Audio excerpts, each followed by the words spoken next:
Hello folks, the new dynamic ground travel system D.R.I.V.E, which is launching in a few days with patch 11.10, as well as allowing us to zip around the roads of Undermine at speeds as high as skyriding, also includes the ability to customize our new vehicle. I did a preview video a few weeks ago that dives into the new travel system and its associated gameplay, and I'll put a link down below if you want to find out more about what you can do with the vehicle.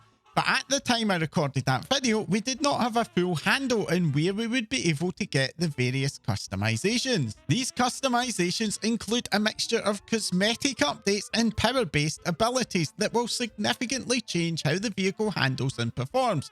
So this is something that I suspect fans of the new vehicle will want to spend some time chasing when the new patch goes live. The good news is that all of the customizations have now been tracked down, so I wanted to do an update video taking a look at what's available and where you can get it. First of all, let's dive into how we customize the vehicle. Once you get your G99 Breakneck, you'll get a quest leading you to the local shipping and handling HQ, which also has a vehicle workshop, which is highlighted on the map. Speak to Mobber and you'll be able to open up the customization window, which offers you 5 different ways to customize your vehicle. By default, the only thing that you can change is the engine, and I'll cover more on that in a moment. To customize any of the other slots, you first need to earn the customizations. I'm going to start off with the power-based customizations, the most impactful of which, in my view, is the engine. You get 2 default engines. The G77C Ultra that gives you a little lower than average top speed in return for faster than average acceleration, and the other engine is called the Controlled Cruiser. This has even lower top speed, but comes with very good acceleration. The Cruiser, in my view, feels like the option for players who will struggle with the higher ground speeds, while on the other hand, the G77C moves at a pretty decent speed. But when I tried it with the races around the zone, I still found it was impossible to get gold and pretty hard to reach silver. So I do think that you will end up wanting to get a better engine. The POSIX standard is billed as having average top speed and acceleration, but when I tried this engine out, it was anything but average, allowing me to get gold in all of the races without using the boost feature, as long as I navigated the courses well. Thankfully, this engine is not very hard to get. You simply need to complete the Undermine Breaknecking Bronze achievement, which requires you to complete all 4 races in both normal and reverse. Bronze rating does not have any time requirements. Just complete each race in your own time and profit. When I tested this in the PTR, the achievement did not award the engine, but that should hopefully be fixed by the time it goes live, and getting this engine should be a priority for any fans of the system, as it does make the vehicle a lot more dynamic and fun to use. The final engine is the GNX Airmaster 9000, which gives you a much higher speed, but at the cost of acceleration. This one is definitely for speed junkies. Personally, I found the POSIX standard to be a lot more fun due to its acceleration. This engine is a reward for hitting Renown 19 with the Cartels of Undermine, or from the Undermine Breaknecking Gold achievement, which requires you to get gold in all of the races. Having 2 different ways to get this engine is kind of interesting. Given it is possible to get gold in the races without much difficulty by using the POSIX standard engine, you won't necessarily have to wait to hit Renown 18, which is a good thing, as getting to that point will take a while. I would not personally rule out the possibility that this engine will ultimately be removed from the Renown track by the time the game goes live. The POSIX was also on the Renown vendor for a bit in the PTR before it being removed. But if that does happen, I will pin a comment down below with an update. Let's move on to our wheels. As you might expect, the choice of wheels impacts the vehicle's grip, specifically its ability to corner through drifting.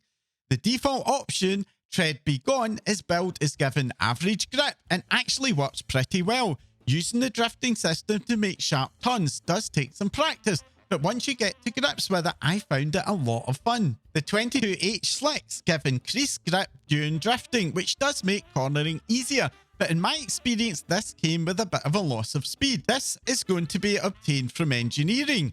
Engineers will be able to obtain the recipe at Renown 5 with the cartels of Undermine, so do expect it to take a few days before it starts to become available, and it will likely start out pretty expensive in the auction house before the prices drop over time. And finally, there's the GE86 Advance.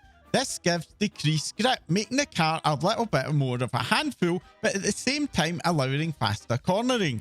This comes from one of the other gameplay systems in the new zone called Scrap, which involves digging in scrap piles against the clock to earn a currency called vintage Coca-Cola cans, which you can use to buy the wheels from Angelo Ruspin up near the entry point to the zone. This particular currency only becomes lootable as a rarish drop at Renown 14 with the cartels of Undermine, so it's likely that these wheels will not be obtainable until quite a few weeks into the patch. Overall, I found that the default tyres were pretty good, especially for completing the races. So in my personal view, there isn't going to be major pressure to get any of those tyre upgrades. The final power-based option is the turbo. As you travel around the zone in your vehicle, you can pick up glowing cans. This, along with drifting, will allow you to fill your turbo bar, which you can then spend using your boost ability to get a blast of speed, at the cost of the car being temporarily a lot harder to corner. The default turbo is the Wild Fuel Mark 0, which gives you an average speed boost for 33% of your turbo bar per boost. The turbo hand crank gives you less boost speed but only costs 20%, and obtaining this requires that you collect 5 items: the hand crank fuel tank, the hand crank fuel injector, the hand crank casing, the hand crank gears, and the hand crank mounting system. More on how you get those in a moment. The final turbo is called the Steam Boil, which gives a much faster boost but costs 50 turbo.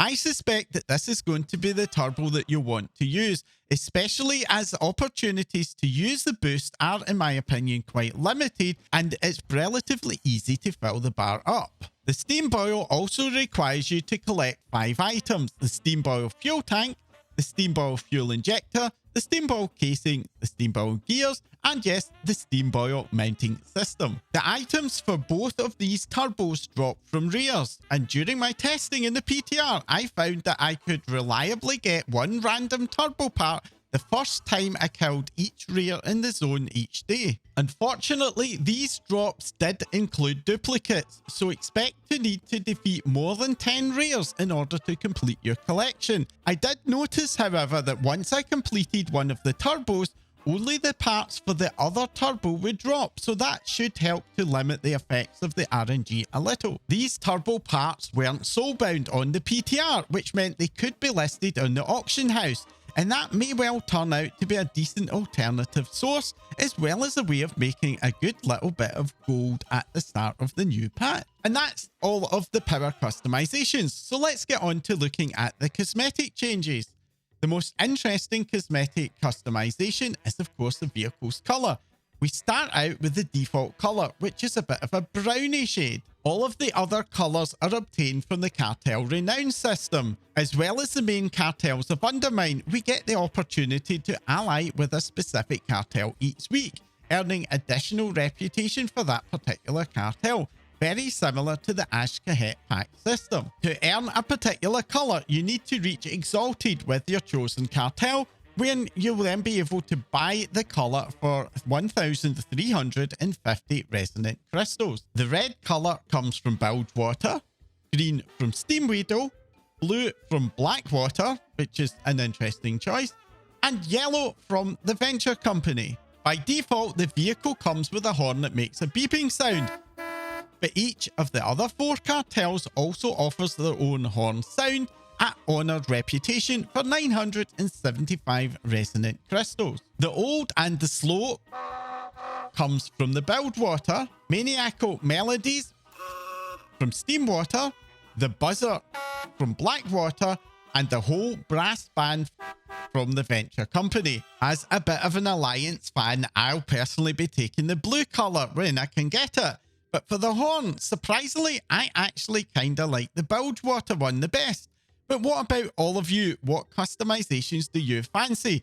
Will you be going for Ferrari Red Mean Machine, or maybe living your best tourist life with that more sedate yellow and that cruising engine? Let me know in the comments down below. That's all there is to the Drive customizations. If you found this video update useful or interesting, then do let me and YouTube know by hitting that like icon. And if you've not already subscribed, then the best way to support my channel is by hitting that subscribe button right now before you forget. And also remember to hit the bell icon so that you get notified when my next videos go live. That's all for now. Thanks for watching.